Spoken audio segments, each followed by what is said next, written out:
आदल्या रात्री एका खेळाडूचा फोन आला की तो हॉस्पिटलाइज झालाय आणि उद्या 10ची ट्राय खेळायची होती. तर आता 10 थर तर लागले, तर आपलं ह्याच्या पुढचं आपलं काय पाऊल असेल, आपले काय गोल्स आहेत? म्हणजे 11 या कठीण तर काही नसतं, खूप क्रुशियल मुवमेंट असते ती. बाबा एके बसलेत, कंट्रोल करा. आता कुठेतरी दिसत होतं की 10 आपले लागणार करून एवढं तर कन्फर्म आम्ही उतरून कॉन्फिडन्स घेऊन सगळे मैदानात उतरलो होतो. सीझन 1 मध्ये कोकणनगर गोविंदा पथक हे प्रो गोविंदामध्ये रनरअप ठरलं. आपण फर्स्ट नाही आलोय, आपण सेकंड आलोय.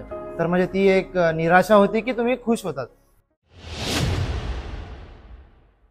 तर नमस्कार मित्रांनो, स्वागत आहे तुमचं एका नवीन धमाकेदार व्हिडिओमध्ये. आजचा एपिसोड एकदम खास होणार आहे, कारण आज आपल्यासोबत ती व्यक्ती आहे ज्या व्यक्तीच्या मार्गदर्शनाखाली कोकणनगर गोविंदा पथकाने 10 थर रचून विश्वविक्रम रचला. तर हो मित्रांनो, आपल्या समोर आहेत वर्ल्ड चॅम्पियन कोकणनगर गोविंदा पथकाचे वर्ल्ड चॅम्पियन कोच विवेक कोचरेकर सर. आणि एक स्पेशल गोष्ट म्हणजे मी सुद्धा या गोविंदा पथकाचा एक भाग होतो आणि माझं हे भाग्य होतं की विश्वविक्रम जो रचला त्यामध्ये माझा सुद्धा थोडासा हातभार होता. तर आजचं हे कन्व्हर्सेशन जे आहे ते खूपच मस्त आणि खूपच रमून जाणार आहे. तर व्हिडिओ पूर्ण बघा. तर चला सुरू करूया आपल्या पॉडकास्टसाठी. तर सर, तुमचं स्वागत आहे आपल्या व्हिडिओमध्ये. धन्यवाद. बोला. आपण सुरुवातीपासून प्रो गोविंदा वगैरे सगळं बघून एंडपर्यंत येऊ. तर सर, तुमची गोविंदाची जर्नी कशी चालू झाली? माझं नाव विवेक सुधीर कोचरेकर आहे. गेली 25 वर्ष मी दहीहंडी खेळतो आहे. सुरुवात एका पथकामध्ये चालू होती, ॲज अ खेळाडू म्हणून मी चालू केलं होतं आणि तब्बल 12 वर्ष मी तिथे खेळलो. एका 12 वर्षानंतर मला एक दुखापत झाली होती. तर डॉक्टरने मला जवळजवळ 6 महिने बेड रेस्ट सांगितलं होतं. तर त्याच्यानंतर मी हंडी खेळायचा विचार केला नव्हता. तर आता जिथे मी राहतो, कोकणनगर जो एरिया आहे, तिथे पोरांनी जी खेळाडू आहेत, लहान लहान खेळाडू, त्यांनी असंच पथक चालू केलं होतं खेळायसाठी. त्या लोकांनी मग इन्सिस्ट केलं की कोचिंग करायला चालू कर, असं असं. मग तिथून तो 2013 पासून आमचा कोकणनगरचा प्रवास चालू झाला दहीहंडीचा. आणि 2013 पासून ते 2025 प्रत्येक वर्षी नवीन काय ना काय घडत गेलं. आणि खूप म्हणजे बोलायला गेलं तर पहिले 2 वर्ष 13-14ला आम्ही 7 थर घेऊन खेळलो. जशी जशी खेळाडूंची संख्या वाढत गेली तशी तशी थर वाढत गेले. रचना तर डोक्यात होतीच, प्लॅनिंग्स पण होते, पण ते पूर्ण करण्यासाठी खेळाडूंची संख्या असणे ही खूप गरजेचं आहे. 2015ला जेवढे थोडे खेळाडू वाढले, मग आम्ही 8चा प्रयत्न केला आणि तो यशस्वीरित्या दादरची फुलबाजारची मानाची हंडी आहे जी मीडियाची, तिथे आम्ही पहिल्यांदा 8 थर रचले. परत 2 वर्षे गेली. 2018ला आम्ही 8 थर 16, 17, 18 कंटिन्यू आम्ही 8 लावत होतो. 2018ला आम्ही संस्कृतीमध्ये प्रो गोविंदा चालू झाला होता, त्याच्यामध्ये आम्ही सहभाग घेतला होता. आम्ही 3रा क्रमांक पटकावला होता आणि त्याच वर्षी आम्ही पहिल्यांदा 9 थराचा प्रयत्न देखील केला होता, पण तो म्हणजे अयशस्वी ठरला 2018ला. आणि 2019ला देखील प्रो गोविंदा होता, पण काही कारणामुळे तो कॅन्सल झाला आणि आम्ही 4 वेळा 9 थराचा प्रयत्न केला होता. त्या वर्षी देखील आम्हाला अपयश भेटला आणि आम्ही सक्सेस नाही झालो. त्यात 2 वर्ष कोरोना आली. कोरोनामध्ये खूप गव्हर्नमेंटने बंदी घातली होती, बऱ्याचशा गोष्टीचा प्रॉब्लेम्स वगैरे झाला होता, बाहेर पडता येत नव्हतं आणि हंडीचं आतुरता होती. 2022 आलं. 2022ला मी खूप चांगल्या रीतीने प्रॅक्टिस केली.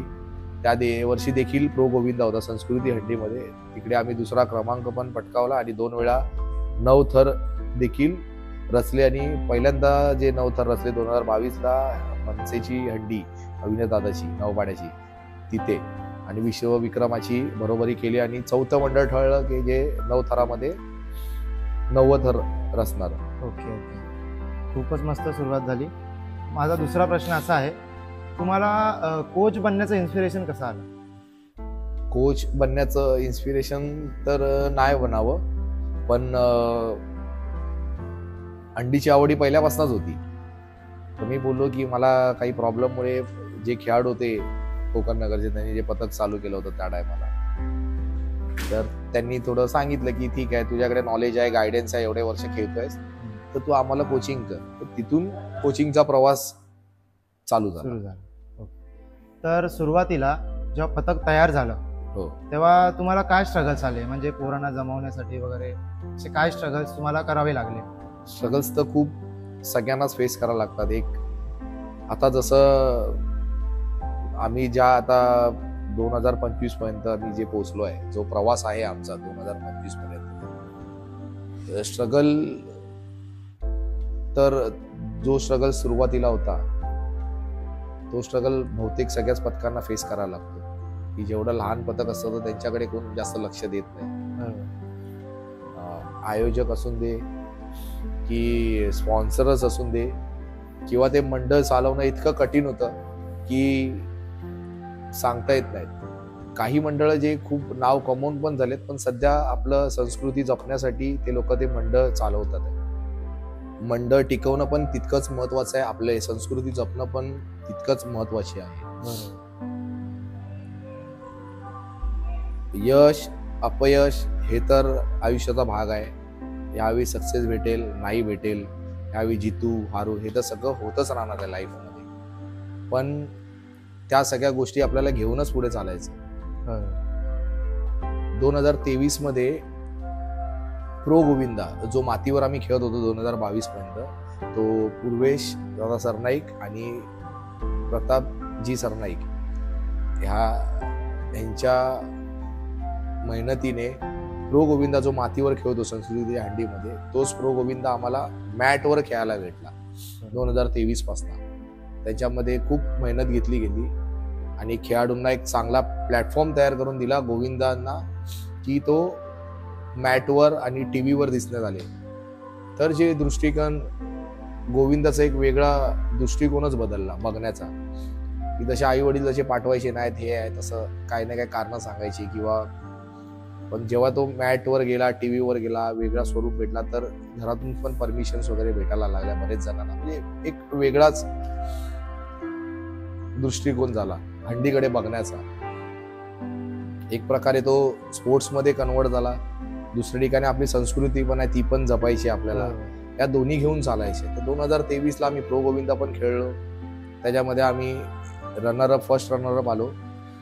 आणि त्याच वर्षी आम्ही आमची जी कंटिन्यू 9 थराची जी रचना होती ती आम्ही कंटिन्यू कायम ठेवली. सेम 2024 ला पण तसंच झालं. 2024 ला आम्ही प्रो गोविंदामध्ये क्वार्टर्स मध्ये बाहेर पडलो. आणि त्या वर्षी देखील आम्ही 2024 ला 9 थराची रचना रचली होती. म्हणजे 9 थर आम्ही लावले होते त्या वर्षी. 2025 आला. 2025 मध्ये प्रो गोविंदामध्ये आम्हाला सहभाग घेताना आला, पण सण म्हणून आम्ही आमची प्रॅक्टिस चालू ठेवली आणि आमचा जो टार्गेट होता अचीव करायचा होता, जो 2024 मध्ये कुठेतरी राहिला होता, 10 थराचा विश्वविक्रम, हे डोक्यात घेऊनच आमचं चालू होतं प्रॅक्टिस. पहिल्यांदा आम्ही 2025 मध्ये 9 थर जाग्यावर उतरवले. एक स्टेप राहिली होती, त्याचा सराव चालू होता. आणि 16 ऑगस्टला आम्ही संस्कृती दहीहंडी संस्कृती युवा प्रतिष्ठानमध्ये आम्ही 10 थर रचून विश्वविक्रम केला. खूपच मस्त.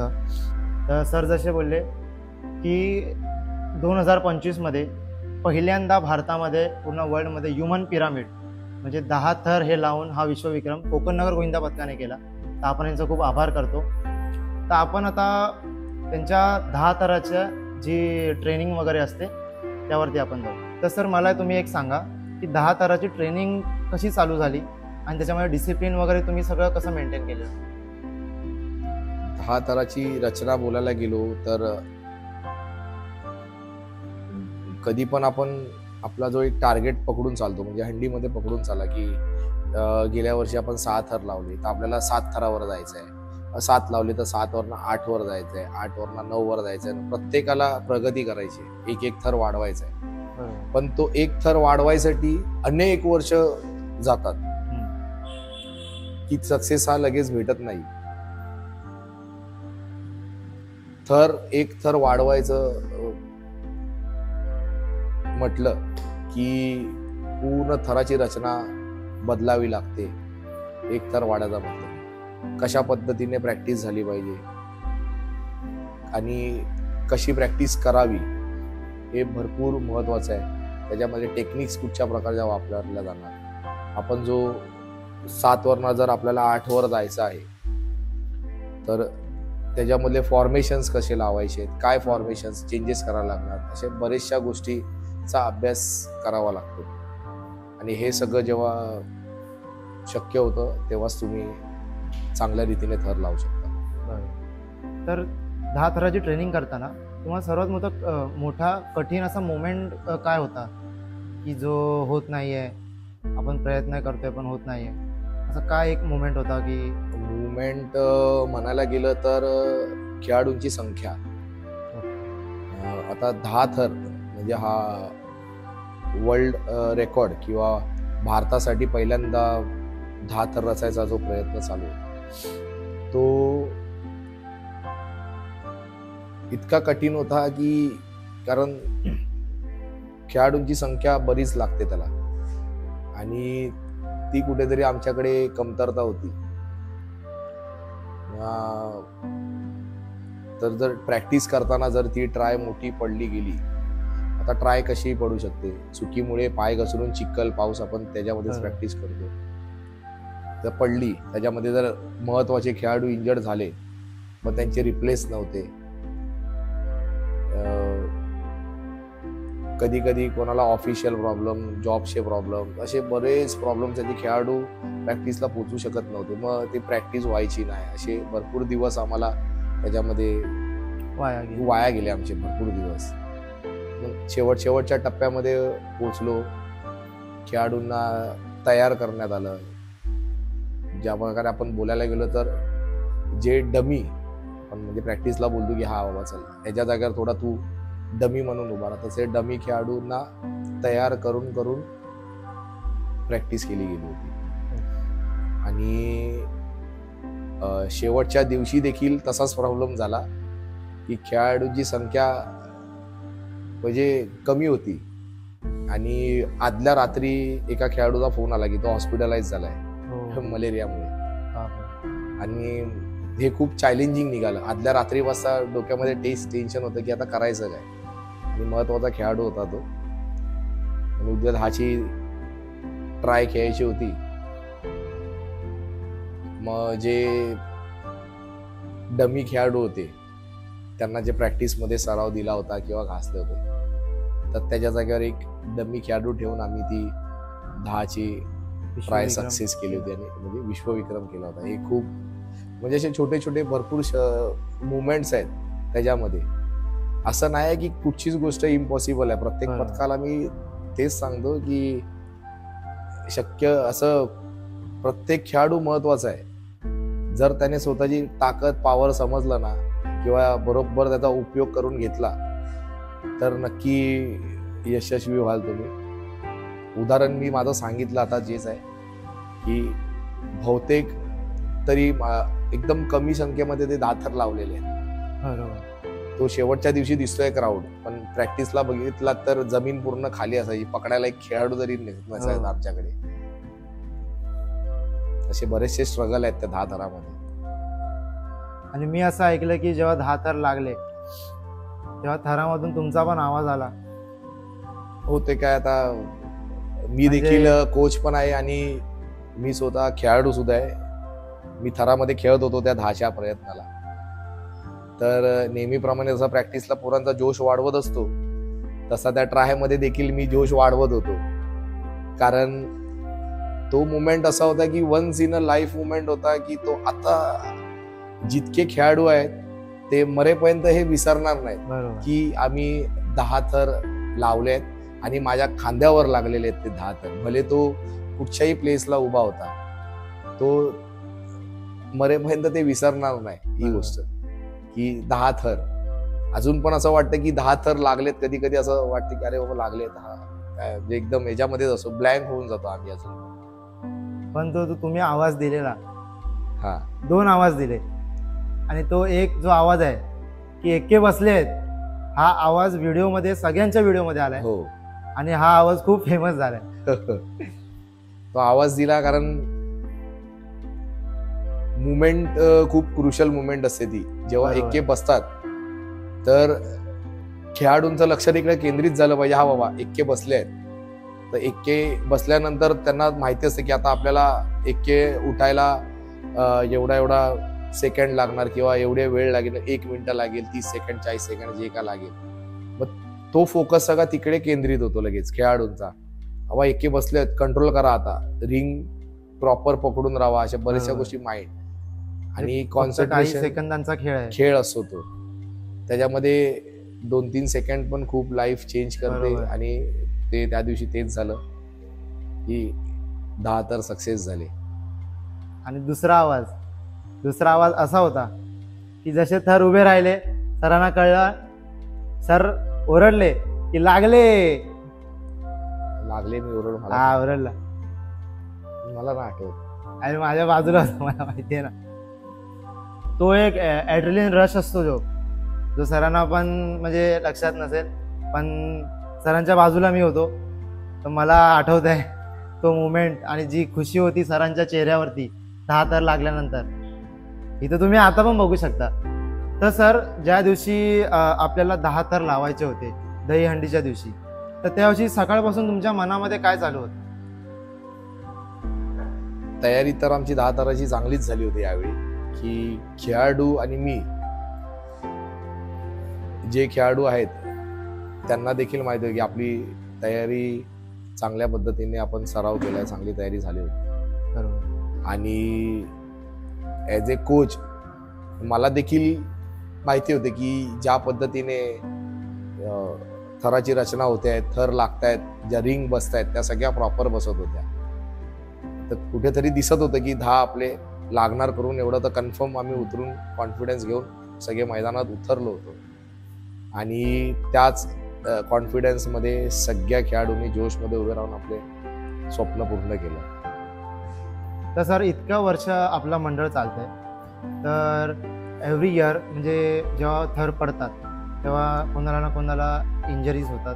तर इंजरीज वगैरे होतात आणि स्पॉन्सरशिप आपल्याला हे मिळवण्यासाठी आपल्याला काय चॅलेंजेस फेस करावे लागले?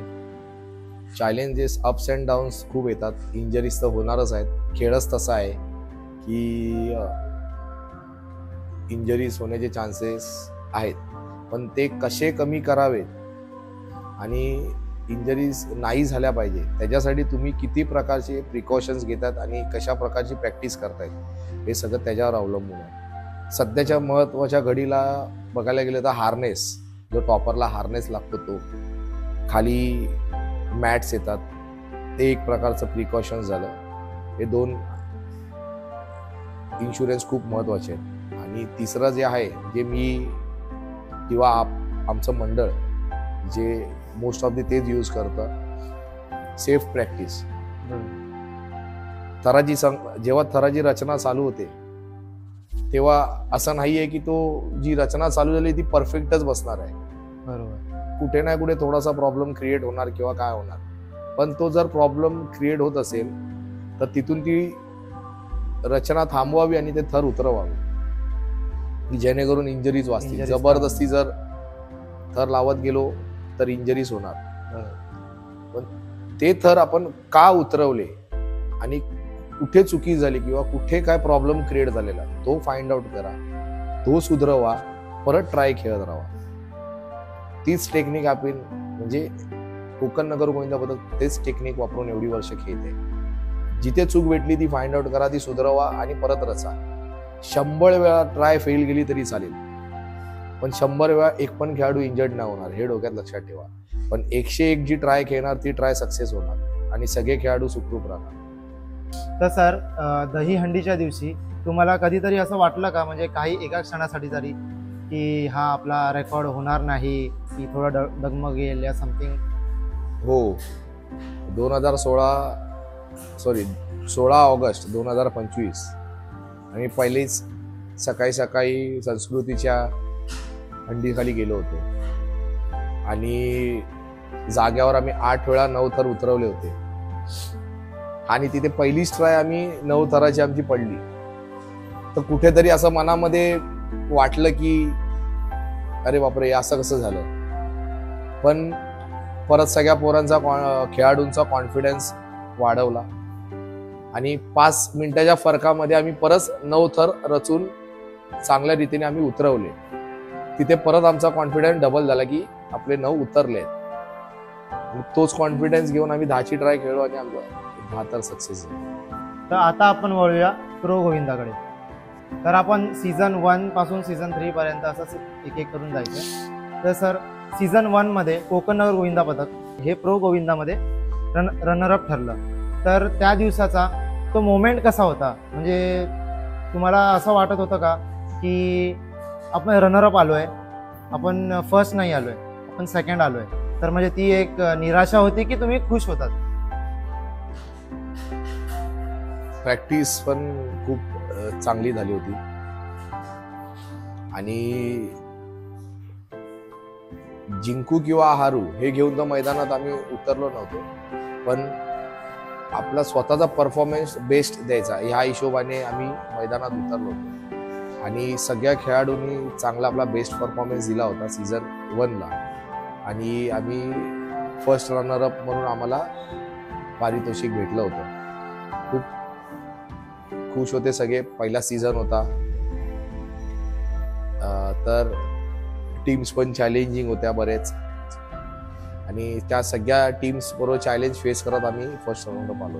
आम्ही खूप खुश होतो. तर काही सेकंदांसाठी आपलं फायनल जिंकायचं राहिलं, तर आपल्याला काही असं वाटतं की आपण कुठे काय चुकलो, त्यामुळे ते जरासं काही 2-3 सेकंदासाठी आपले जे वाचले असते, तर आपल्याला असं काय वाटतं की काय कारण होतं? काही सेकंद तर बोलू शकत नाही की सेकंदांचा अनुभव भरपूर आहे.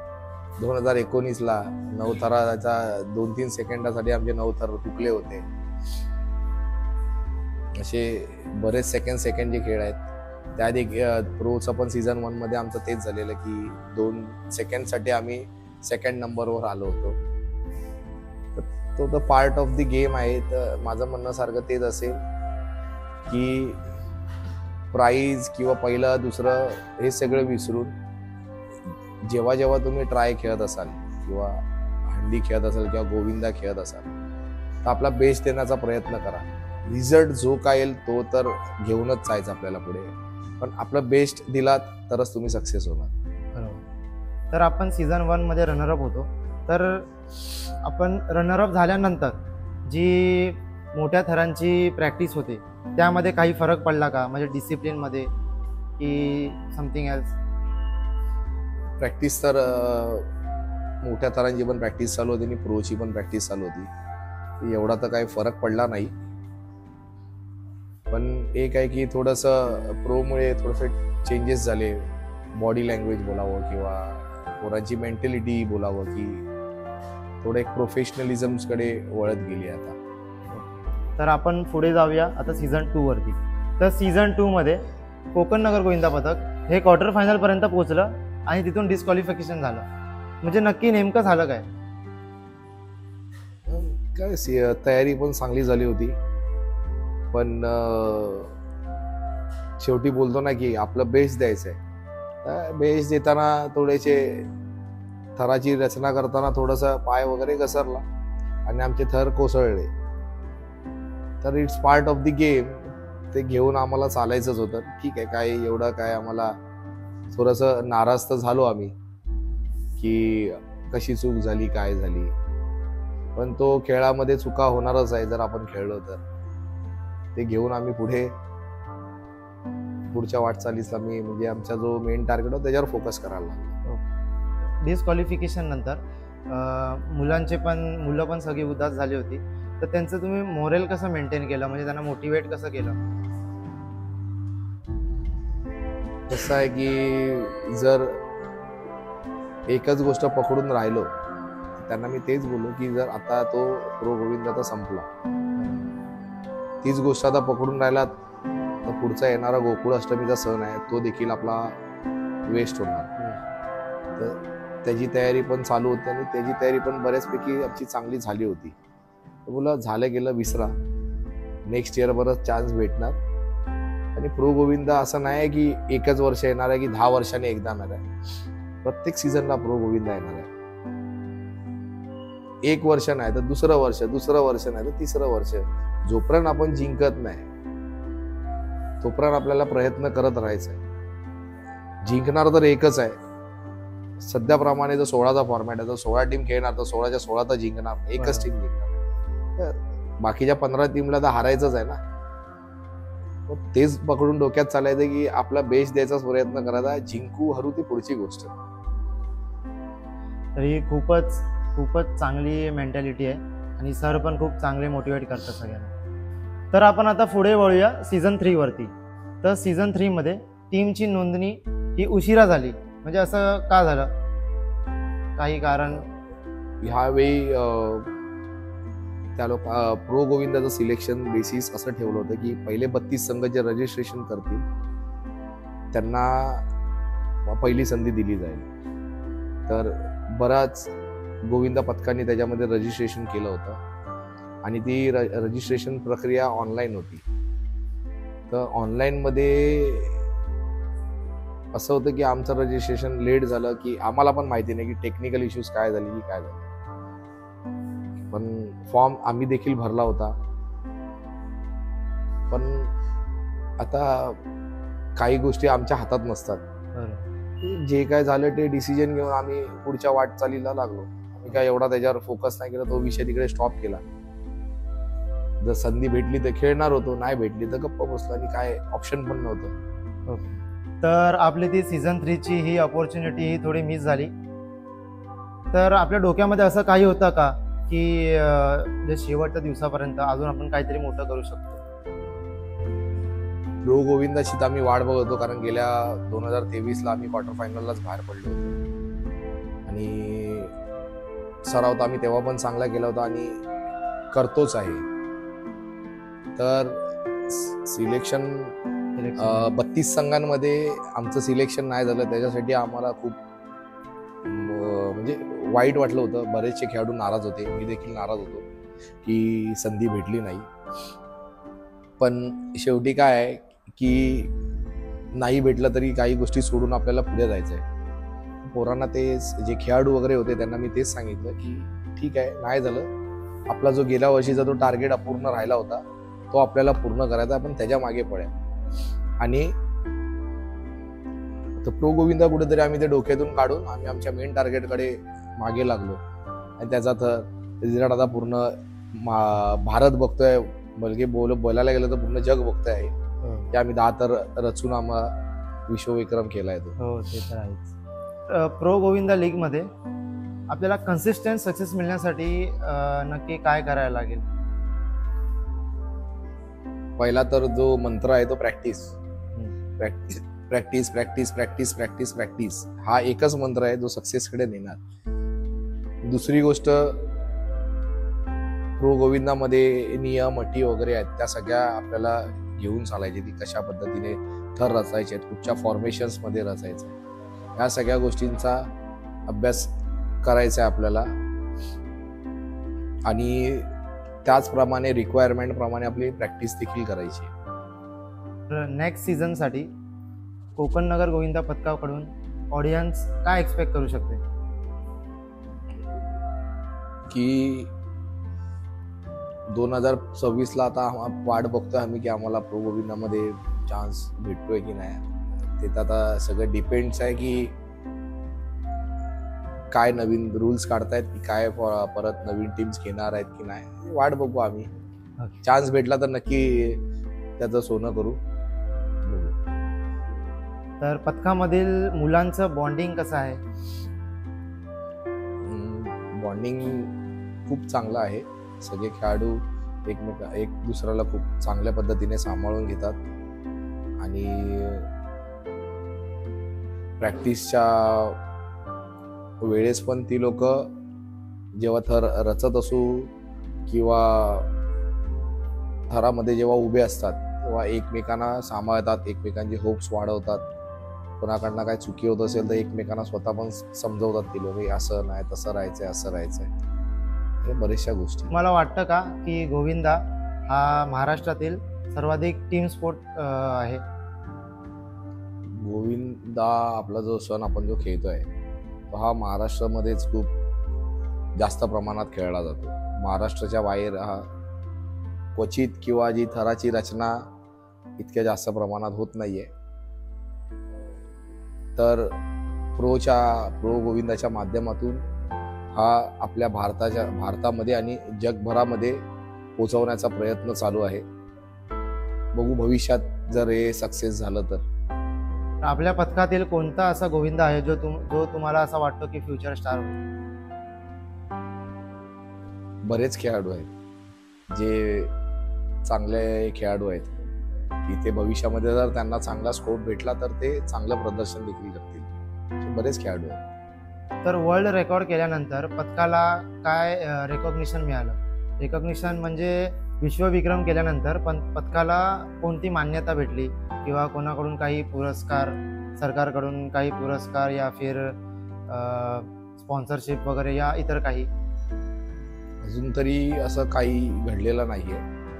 फक्त मीडिया कव्हरेज वगैरे 10 थर लावले, विश्वविक्रम केला, सध्या तरी त्याचीच नोंद आहे. आणि भारतामधील म्हणजे पहिल्यांदा आम्ही लावले, फर्स्ट आहे, तर त्याची नोंद एक झालेली आहे. बाकी अजूनपर्यंत तरी असं काय दुसरं हे नाहीये. पण 10 थर हे भारतामध्ये अनेक वर्ष प्रयत्न चालू होते आणि 2025ला 2 मंडळांनी हे 10 थर रचले. एक जय जवान गोविंदा पथक आणि एक कोकण नगर पथक, दोघांनी पण 10 थर रचून इतिहास केलेला आहे. आणि दोन्ही पण मंडळ जोगेश्वरीतली आहेत. आणि खूप चांगली गोष्ट आहे, अभिमानाची आहे की 10 थरापर्यंत भारतामध्ये फायनली जे अनेक वर्ष किती गोविंदा खेळाडू वाट बघत होते की 10 थर कधी लागणार, ते फायनली 2025ला दोन्ही मंडळाचे पण लागले आणि भरपूर जणांना बघायला देखील भेटली 10 थर. तर आता 10 थर तर लागले, तर आपलं ह्याच्या पुढचं आपलं काय पाऊल असेल? आपले काय गोल्स आहेत? म्हणजे 11 या फिर समथिंग इंटरनॅशनल और एनिथिंग? की थर रचणं तर कठीण आहे असं नाही बोलत, कठीण तर काही नसतं. पण एक आहे की 10 थरच हे खूप चॅलेंजिंग आहे की दरवर्षी ते 10 थर कंटिन्यूस लावणं हे एक जे पथक म्हणजे जसं आता आम्ही 2 पथकांना त्याच 2 पथकांना चॅलेंजिंग असणार आणि अपकमिंग नवीन पथकांना पण चॅलेंजिंग असणार. 10 थर रचणं खूप डिफिकल्ट आहे, तेच कंटिन्यू मेंटेन ठेवणं हे खूप गरजेचं आहे. तुम्हाला असं वाटतं का की गोविंदा हा एक मातीवरचा खेळ होता, म्हणजे मातीवरचा एक सण होता, त्याला मॅटवरती नेऊन तो एक ॲज अ स्पोर्ट झालाय, पण तुम्हाला असं वाटतं का गोविंदा हा ऑलिम्पिक्समध्ये सुद्धा जावा? त्याचे प्रयत्न देखील चालू आहेत ओलिम्पिक्समध्ये नेण्याचा, पण त्याला किती वर्ष जातील किंवा किती कालावधी जाईल हे सांगता येत नाही. पण सरकारद्वारे आणि बरीचशी मंडळी आहेत तो प्रयत्न करतोय. भविष्यात बघू, जर ओलिम्पिक्सला गेलं तर चांगलीच गोष्ट आहे गोविंदांसाठी. आजच्या युथला एक मेसेज द्या की डिसिप्लिन वगैरे कसं मेंटेन करावा प्रॅक्टिस करताना. डिसिप्लिन तर ठीक आहे, मला स्वतःलाच मस्ती करायला आवडते, पण प्रशिक्षक असल्यामुळे कुठेतरी ती कंट्रोल करायला लागते.